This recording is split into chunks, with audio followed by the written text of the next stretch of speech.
Depuis qu'il est accusé de viol, d'agression sexuelle et de harcèlement par plusieurs femmes, Patrick Poivre d'Arvor se terre loin des médias.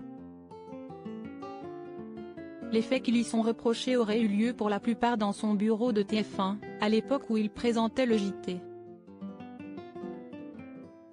C'était un dragueur lourd pour nous. Ce qui se passait dans le bureau, personne ne pouvait l'imaginer, constate Bruno Mazur dans son interview exclusive avec Gala. FR, publié ce lundi 3 juillet.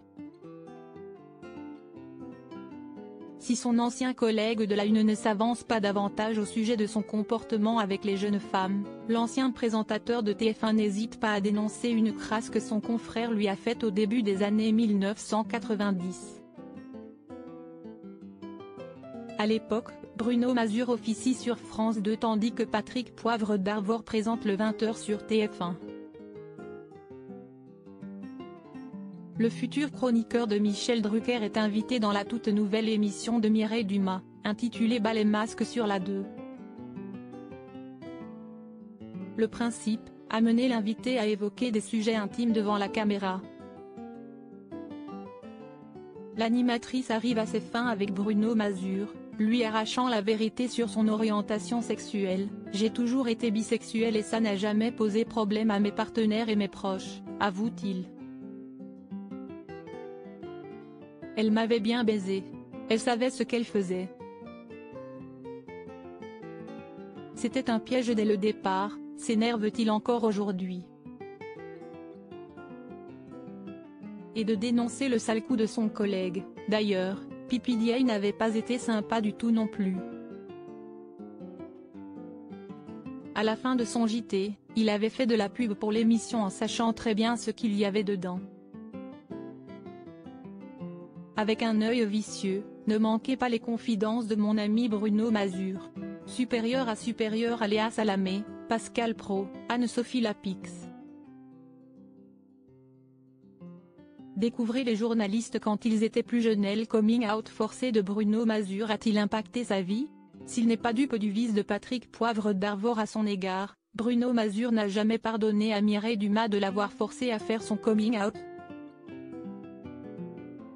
Elle n'avait évidemment gardé que les passages sur ma vie sexuelle. Ce n'était pas correct donc je lui veux encore, assure-t-il dans son entretien. Fort heureusement, ses aveux filmés ont eu peu d'incidence sur sa carrière et sur sa vie privée. À l'époque, le journaliste était marié à Cathy, qui n'a pas réagi à ces révélations. Elle s'en foutait, heureusement. Elle s'est dit que si Jane avait parlé, c'est que Jane avait eu envie. Elle était déjà au courant. Côté vie professionnelle, son coming out n'a pas non plus fait de remous. Mon patron, Patrick Lelay, était catholique pratiquant, poursuit Bruno Mazur auprès de Gala. FR. Mais je m'entendais bien avec lui car il était très franc. Ce qui l'intéressait, c'était que je continue à faire de bonnes audiences. Et de conclure, finalement, il n'y a pas eu beaucoup de réactions. J'ai reçu plutôt des lettres de jeunes qui vivaient à la campagne et me remerciaient d'avoir parlé, car c'était très caché à l'époque. Crédit photo, Tiziano da Silva, Cyril Moreau.